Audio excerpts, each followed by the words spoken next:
خدایا از بس که مهربونی تو دلیل این عشقامو میدونی تو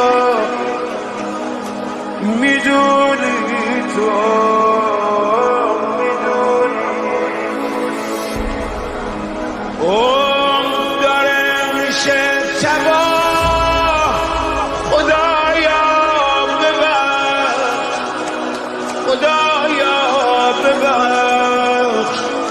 خدایا ببخش خستم از بار گناه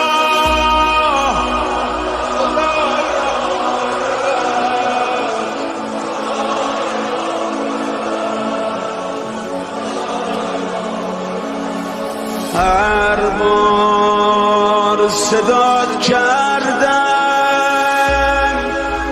به دادم رسیدی